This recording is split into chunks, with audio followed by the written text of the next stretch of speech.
Hello students, welcome back. In my previous video, we have already discussed about the structural isomers and we have already discussed the definition of stereoisomer in Harris-Mandel style. So again, we are taking stereoisomers and as I told you earlier, stereoisomers are compound with same chemical formula, same connection between atoms, but they are different spatial arrangement of atoms. That means जो उनका space में arrangement होगा atoms का वो different होगा. ठीक है, इसके टाइप्स भी बताए थे मैंने आपको. That it is mainly of two types, geometrical isomerism and optical isomerism. Now we will take them in detail. तो first I am taking geometrical isomers. तो यहाँ से I am taking the first one. ये दो type का हो गया, ये मैंने आपको बता दिया है, ज्योमेट्रिकल एंड ऑप्टिकल. ओके, तो यहाँ से अभी मैं फर्स्ट आपका शुरू कर रही हूँ. I am starting geometrical isomerism. तो ज्योमेट्रिकल आइसोमेरिस बेटा आपने 11th क्लास में पढ़ा होगा. सिस और ट्रांस दो टाइप के होते हैं अक्रॉस द डबल बॉन्ड. ठीक है, when same group on same side it is considered as cis, when same group on different side it is considered trans. वही चीज़ है but this is for inorganic compound यानी coordination compounds के लिए है. तो यहाँ पर एक बार देखेंगे कि क्या डेफिनेशन होगी. तो आपका ज्योमेट्रिकल आइसोमेरिस में होगा first thing it arises in heteroleptic complexes only. किस में आएगा? It arises in heteroleptic complexes. जब हम इंट्रोडक्शन पढ़ रहे थे देन उसी टाइम मैंने आपको हेट्रोलिप्टिक और हीमोलिप्टिक दोनों चीज़ें बताई थी. हीमोलिप्टिक डैट मीन्स जिसमें आपके लिगेंड्स जो होंगे सब एक ही जैसे होंगे एंड हेट्रोलिप्टिक जिसमें आपके different kind of ligands present होंगे.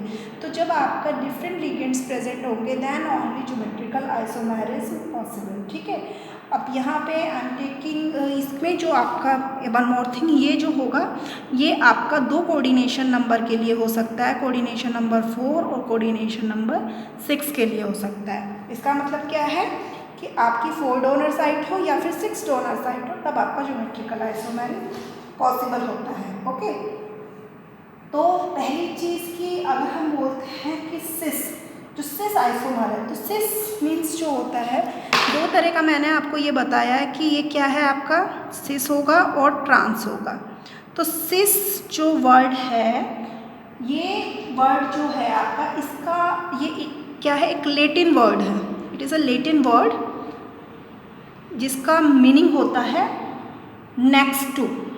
ठीक है, means in the cis isomer the identical ligands occupy adjacent corner of the square. ठीक है, जो भी आपका स्क्वायर होगा उसके एडजेसेंट पोजीशन पे आपके आइडेंटिकल एलिमेंट्स या ग्रुप्स होंगे. तो वो आपका हो जाएगा सिस.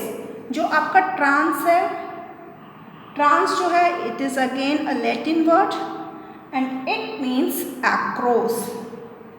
एक्रोस, एक्रोस मतलब कि ऑपोजिट साइड यानी जो आइडेंटिकल ग्रुप्स होंगे वो आपके ऑपोजिट साइड्स होंगे. ठीक है, तो आपका ये क्या चीज़ हो जाएगी, ट्रांस आइसोमर हो जाएगा. तो यहाँ पे आई am taking example of a compound having coordination number 4 with coordination number 4. तो यहाँ पे अगर फॉर्मूला MX2L2 टाइप है, MX2L2 टाइप यानी दो लिगेंड एक जैसे हैं और दो लिगेंड एक जैसे हैं. अगर इस तरह का कोई कंपाउंड मेरे पास है, ठीक है, ये मेरे पास कोई कोऑर्डिनेशन कंपाउंड है तब आपका क्या पॉसिबिलिटी बनती है. देखिए 4 है तो यानी यहाँ से कोऑर्डिनेशन नंबर से सीधा दिख रहा है कि जो स्ट्रक्चर होगी वो आपकी क्या हो जाएगी, स्क्वायर प्लेनर हो जाएगी. यानी M क्या होगा, सेंटर में. अब पॉसिबिलिटी ये दो हो सकती हैं, या तो इस तरह से होगा, ठीक है, या फिर आपका यही दो पॉसिबिलिटी है, इसके अलावा तो कोई पॉसिबिलिटी नहीं है. ठीक है, या तो जो सेम ग्रुप हैं या सेम एलिमेंट्स हैं, ये सेम एटम्स हैं, वो आपके नियर बाय पोजीशन पे होंगे, एडजेसेंट होंगे या फिर अक्रॉस या ऑपोजिट होंगे। तो जब वो आपके इस तरह से होंगे, एडजेसेंट पोजीशन पे होंगे, next to position, adjacent position, तब ये क्या हो जाएगा, सिस हो जाएगा। और जब इस तरह से होगा कि सेम या आइडेंटिकल ग्रुप्स जो होंगे वो ऑपोजिट यानी अक्रॉस होंगे एक दूसरे से, तो ये क्या हो जाएगा, आपका ट्रांस हो जाएगा। तो ये आपका फर्स्ट है जब आपका कोऑर्डिनेशन नंबर 4 है ज्योमेट्रिकल आइसोमेरिज्म शो करने के लिए। इसका ये तो जनरल फॉर्मूला था। I am taking one example, if I have PTNH3 whole twice Cl2, ठीक है। अब यहाँ कोऑर्डिनेशन नंबर दिख रहा है ना, कोऑर्डिनेशन नंबर कितना है, 4 है कोऑर्डिनेशन नंबर। अब अगर इसका मैंने स्ट्रक्चर बनाना है तो इसका क्या हो जाएगा, पहले की तरह ही NH3, इसका अगर मुझे सिस बनाना है तो ये हो जाएगा सिस।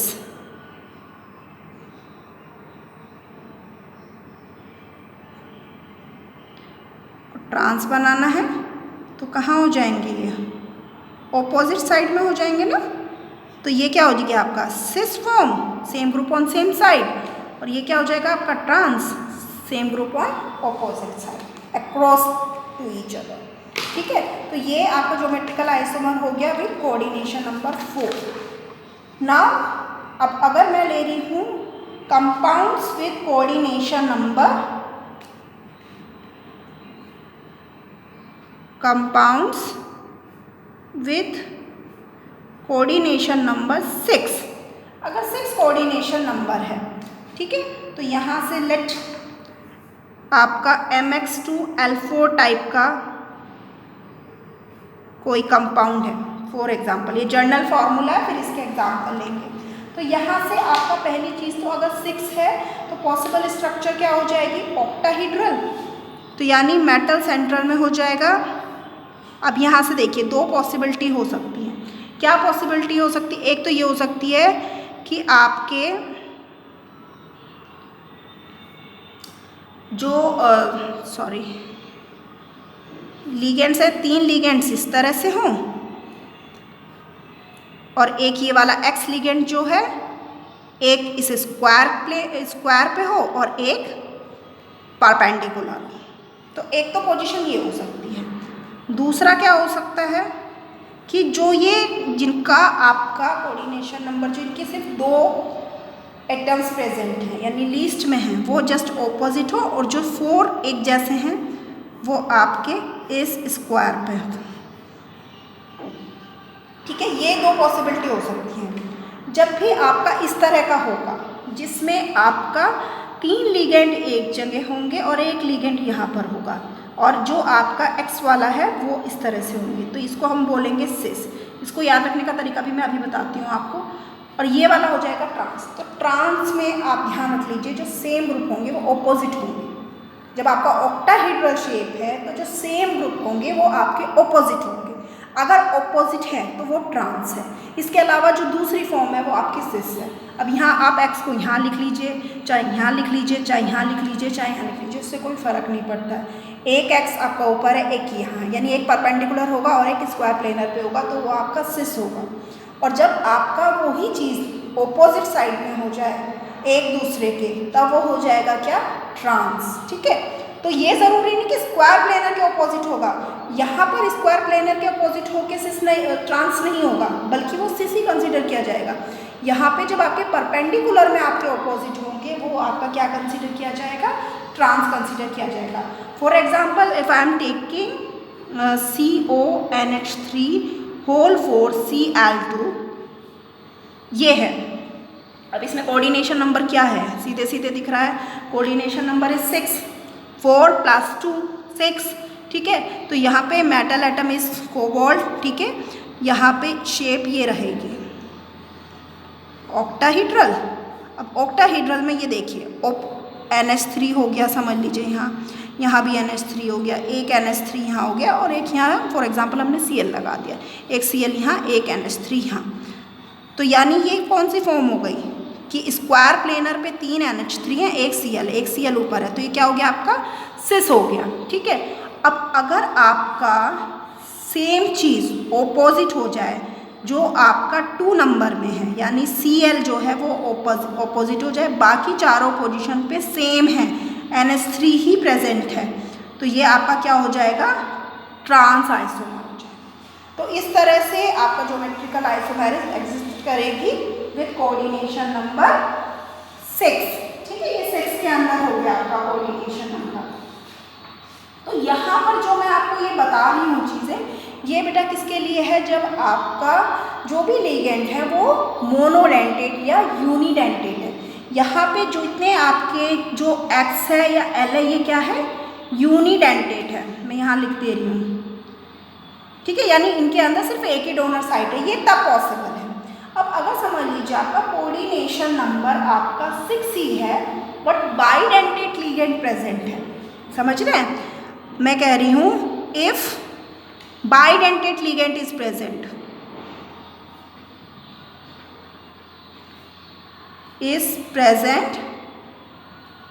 ठीक है, कोऑर्डिनेशन नंबर हम 6 ही बोल रहे हैं, अगर ये चीज़ है तो आपका सिस और ट्रांस कैसे होगा, समझ लीजिए। एग्जाम्पल के लिए मैं बता देती हूँ आपको, एग्जाम्पल है COEN2Cl2। ठीक है, अगर जनरल फॉर्मूला लिखना है तो जनरल हो जाएगा MX2LL2। LL2 का मतलब कि 2 डोनर साइट है, जैसे हमने बताया था ना, ऑक्सिलेट हो सकता है, इथाइलिन डायमाइन हो सकता है, ये सब क्या है, ये आपके बाइडेंटेट लिगेंड्स हैं। ठीक है, तो अब अगर इसको हम कोशिश करें करने की तो CO, तो शेप तो अगेन आपकी शेप में चेंज नहीं आएगा, शेप ऑक्टाहेड्रल ही है।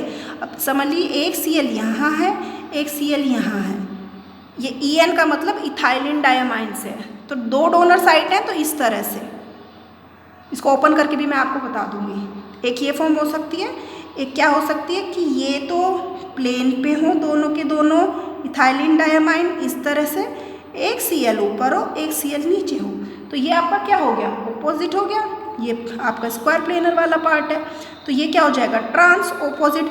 ये दूसरा क्या हुआ, सिस हो गया, सिंपल। ठीक है, ये चीज़ है। अब एक चीज़ अगर आपको डाउट आ रहा होगा कि इथाइलिन डायमाइन का कैसे बता रही हूँ मैं, तो एक चीज़ मैं आपको ओपन करके बता देती हूँ। यहाँ देखिए, इथाइलिन डायमाइन क्या था, CH2CH2 NH2, ये इथाइलिन डायमाइन है। मैंने आपको पहले ही बताया था, इसकी ये एक डोनर साइट है, ये एक डोनर साइट है, ये CO से अटैच है, इस तरह से। मैं ट्रांस का आपको फॉर्मूला बना के दिखा रही हूँ, स्ट्रक्चर कैसा होगा, ये है। ठीक है, ये दोनों देखिए, ये एक ही चीज़ है जो मैंने यहाँ लिखा है या यहाँ लिखा है, बट इस तरह से लिखना थोड़ा सा क्या हो जाता है, कॉम्प्लिकेटेड हो जाता है, तो उसको हम इस तरह से शॉर्ट में EN करके लिख देते हैं, EN। ठीक है, इस पूरे को हम EN लिख देते हैं। ये जो ये चीज़ शो करी हुई है, इसका मतलब क्या है कि ये आपस में अटैच हैं सारे के सारे, इसका ये मतलब है। ओके, नाउ अब ये मेरा क्या था, बाइडेंटेट लिगेंड था, जो मैंने आपको अभी बताया। कौन सा था, बाइडेंटेट लिगेंड था विद आपका कोऑर्डिनेशन नंबर 6। ओके, इसके बाद एक और टाइप आ जाता है, सिस ट्रांस को हम पढ़ते ही हैं, नॉर्मल ऑर्गेनिक कंपाउंड्स में भी पढ़ते हैं। एक और टाइप है ज्योमेट्रिकल के अंदर ही, जिसको बोलते हैं फेशियल एंड मैरिडोनियल। ठीक है, इन शॉर्ट फैक और मर बोलते हैं। ये ज्योमेट्रिकल का ही पार्ट है। ज्योमेट्रिकल में एक तो हमारे सिंपल हो गए, सिस और ट्रांस हो गए, इसके अलावा फेशियल और मैरिडोनियल ये भी होता है। तो जो आपका बेसिकली सिस ट्रांस है वो तो ज़्यादा इम्पॉर्टेंट है, ज़्यादा आते हैं, बट इंट्रोडक्शन है इनका भी आपके NCERT में, तो इसको भी हम देख लेते हैं। तो फेशियल और मैरिडोनियल का मतलब क्या है। फेशियल बेटा कब होगा, जब एडजेसेंट पोजीशन जो होगी at the corners of an octahedral face. ठीक है, तब आपका क्या होगा, जो आपके लिगेंड्स हैं they occupy adjacent position at the corners of an octahedral face. Ligands कहाँ होंगे, जो ऑक्टाहेड्रल आपका फेस है उसकी एडजेसेंट पोजीशन पे होंगे, तब आपका क्या हो जाएगा, तब आपका हो जाएगा फेशियल या फैक्ट आइसोमर। मतलब मैं बता देती हूँ, जैसे आपका समझ लीजिए एक जनरल फार्मूला मैंने ले लिया Ma3B3। देखो जब Ma3B3 होगा तो इसमें आपका सिस ट्रांस पॉसिबल नहीं होता है, तो इसका कोऑर्डिनेशन नंबर क्या है 6 ही है, बट इसमें 3 एक जैसे लिगेंड है, 3 एक जैसे लिगेंड है, तो यहाँ पे सिस और ट्रांस पॉसिबल नहीं होता है। ठीक है, क्योंकि कोई भी दो अगर ऑपोजिट होते हैं तो एक आपका स्क्वायर प्लेन वाले पार्ट पे रहेगा, तो वो पॉसिबल ना होकर यहाँ क्या होता है फिर फेशियल और मेरिडोनियल होता है जब भी आपका 3-3 का सिमेट्री होगी। तो यहाँ पे आपका समझ लीजिए ये आपका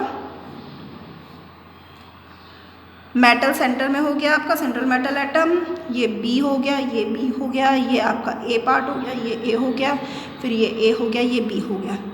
अब यहाँ से मैं आपको दिखा देती हूँ, जब ये वाला आप पार्ट देखिए, यहाँ ये ए एक दूसरे के एडजेसेंट पोजीशन पे है, ठीक है, सारे नियर बाय हैं, ये एक फेस है, ठीक है, तो ये कैसा हो गया फैक या फिर फेशियल आइसोमर हो गया। एडजेसेंट पोजीशन पे ligand same kind of ligand present है। अगर आप बी को देखेंगे तो बी का भी अपना बन रहा है, बी का भी वो भी आपके एक टाइप पे है। अब अगर मैं आपको दूसरा बना के दिखाऊं,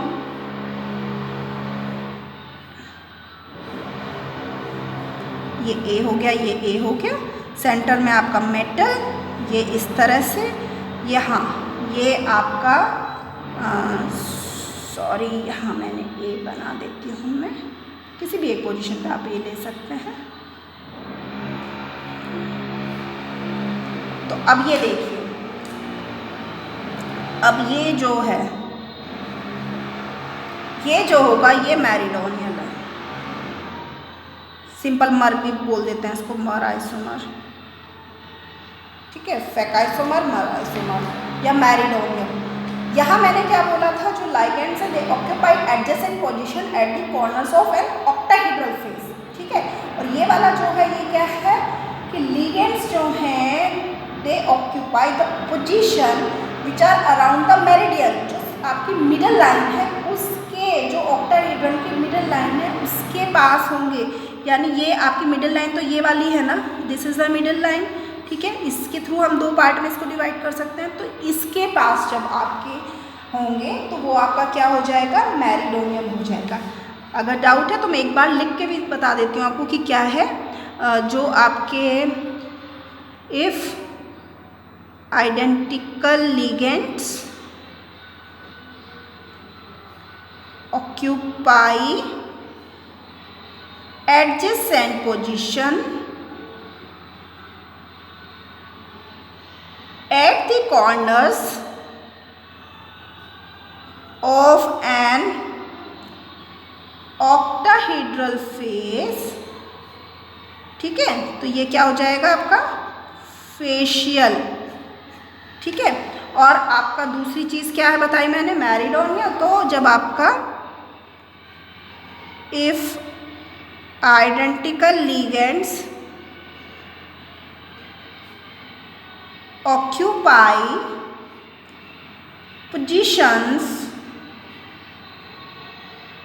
which are around the meridian, meridian means middle of the octahedron, तो ये क्या हो जाएगा आपका मेरिडोनियल आइसोमर हो जाएगा, ठीक है। तो ये दो टाइप के आपके हो गए। तो यहाँ पे बेटा ये कंप्लीट हो गया है आपका ज्योमेट्रिकल आइसोमेरिज्म। इसके बाद जो ये मैंने आपको इससे पहले ये पार्ट बता दिया आपका कि कोऑर्डिनेशन नंबर 4 के साथ, कोऑर्डिनेशन नंबर 6 के साथ, देन आपका फैक्ट, उसके बाद में आपका मर। अब आपका जो इसमें लास्ट पार्ट बचता है आइसोमेरिज्म में, इट इज ऑप्टिकल आइसोमेरिज्म, ठीक है, ऑप्टिकल आइसोमेरिज्म। तो आई am taking optical isomerism, optical isomerism,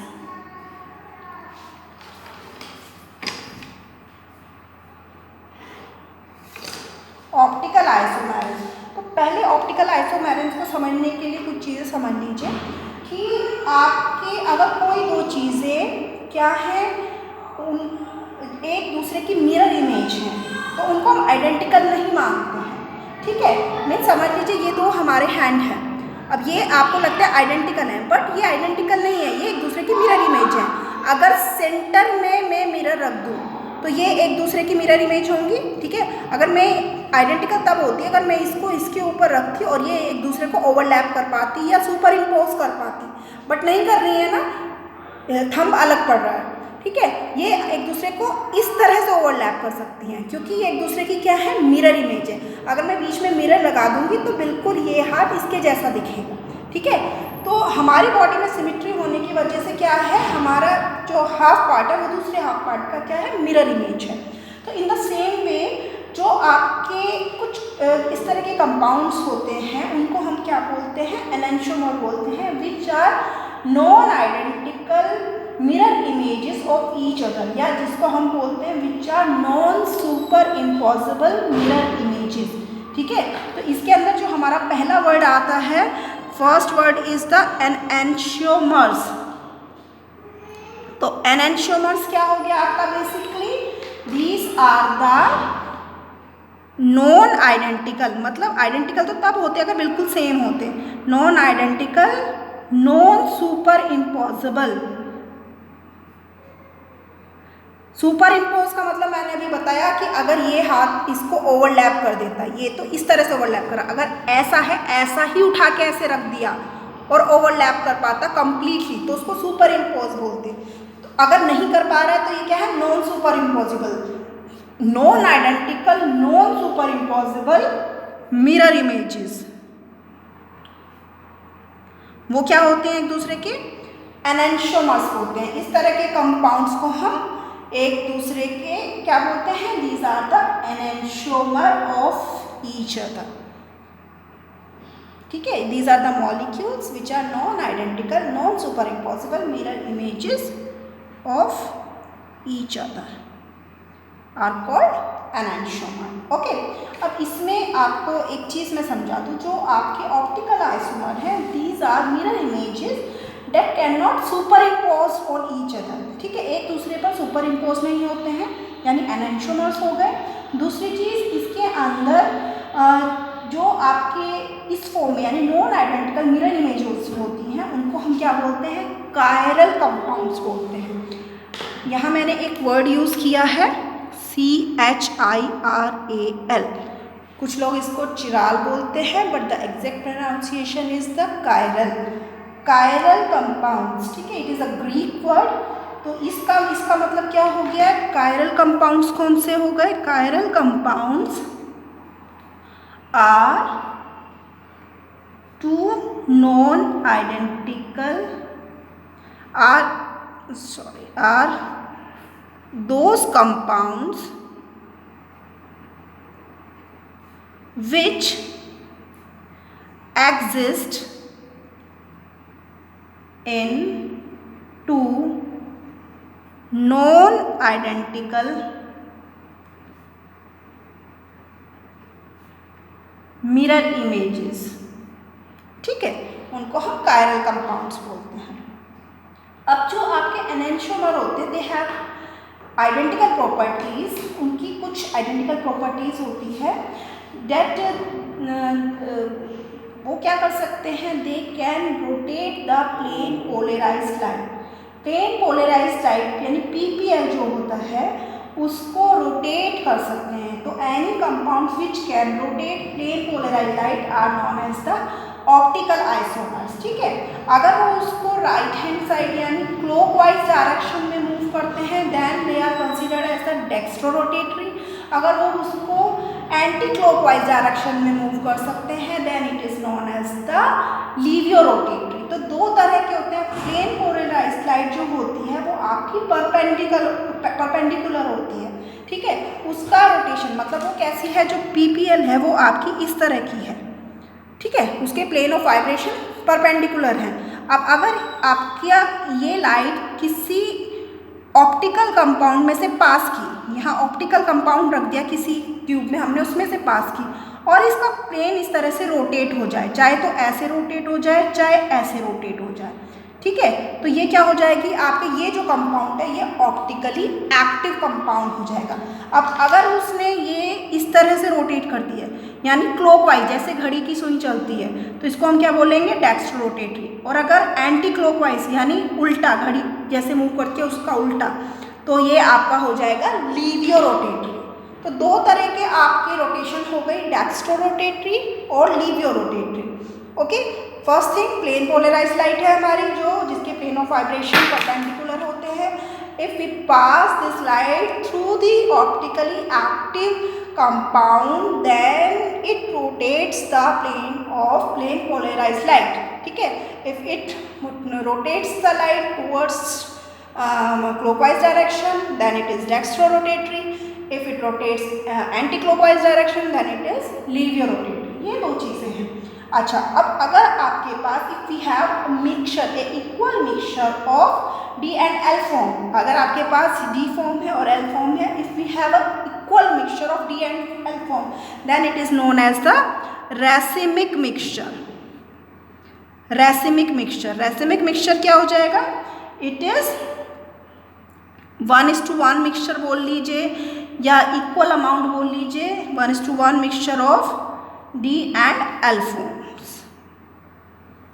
ठीक है, जिसके अंदर आपके दोनों फॉर्म्स इक्वल अमाउंट में प्रेजेंट है।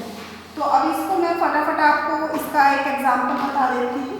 तो ये आपका कोऑर्डिनेशन नंबर 6 के अकॉर्डिंग मैं बता रही हूँ। जनरल फॉर्मूला MAA3 हो गया। देखो 3 है तो 6 कैसे होगा कोऑर्डिनेशन नंबर, क्योंकि इसमें दो डोनर साइट है, एक के अंदर 2 है तो 3 के अंदर कितनी हो गई, 6, तो इसलिए AA थ्राइस लिखा है ये। ठीक है, अब ये इस तरह का टाइप है, तो इसका मतलब कि जो मेटल है ये आपका इस तरह से सेंटर में, फिर आपका शेप तो ऑक्टाहेड्रल ही रहेगा C के लिए, CN अगर 6 है तो यहाँ से समझ लीजिए आपका सारे एक जैसे हैं ना। अब अगर इस तरह का है तो यहाँ से देख लीजिए, एक ये हो गया, एक ये हो गया, एक ये हो गया। ठीक है, अब इसका एक बार मिरर इमेज बनाइए।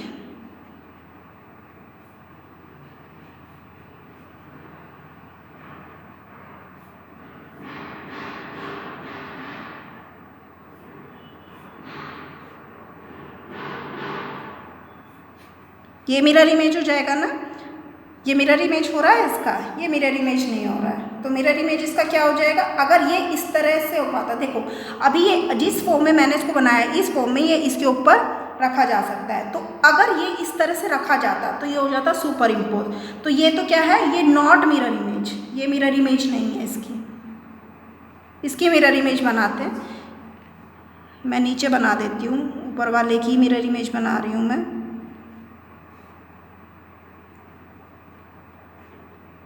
अगर आपका मिरर इमेज नहीं होगा वो, तो फिर वो आपका ऑप्टिकली एक्टिव कंपाउंड नहीं होगा, ये चीज़ हो जाएगी। ठीक है, ये हो जाएगी। तो ये और ये एक दूसरे के क्या है, these are the mirror image of each other. अब अगर इसको मैं उठाकर इसके ऊपर रखूँ तो ये सुपर इम्पोज करेगा, नहीं करेगा। सुपर इम्पोज ये करेगा जो मिरर इमेज नहीं है, ये सुपर इम्पोज करेगा। इसको उठा के इसके ऊपर रखूँगी, ओवरलैप कर जाएगा, तो ये तो आपका ऑप्टिकली एक्टिव नहीं होगा। ठीक है, इसका ये इस फॉर्म में इसकी मिरर इमेज है। ठीक है, तो ये आपका क्या हो जाएगा, एक दूसरे की मिरर इमेजेस है। These are the enantiomer both the compounds and these are the optically active compound. तो यहाँ पे अगर रोटेशन इस डायरेक्शन में चल रहा है प्लेन पोलराइज लाइट का, तो ये D हो जाएगा, और इसमें अगर एंटी क्लॉकवाइज डायरेक्शन होगा तो ये आपका लीवियोरोटेटरी हो जाएगा। तो यानी राइट हैंड मतलब कि dextrorotatory, left hand means laevorotatory. One more thing, मैं बार बार आपको ये चीज़ बता रही हूँ कि अगर आपका non super impossible mirror image है तभी आपका ऑप्टिकली एक्टिव कंपाउंड होगा। अब यहाँ पे समझ लीजिए, मैं एक एग्जांपल और लेके आपको बता रही हूँ। If I have CONS3 whole 6, ठीक है, ये मेरे पास एक कंपाउंड है।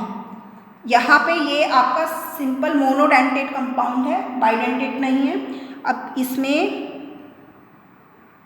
अगर मैं इसको बनाती हूँ,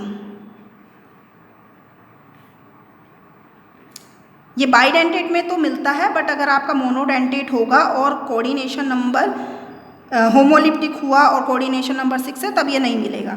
समझ लीजिए ये चीज़ है। अब अगर मैं इसका मिरर इमेज बना दूँ,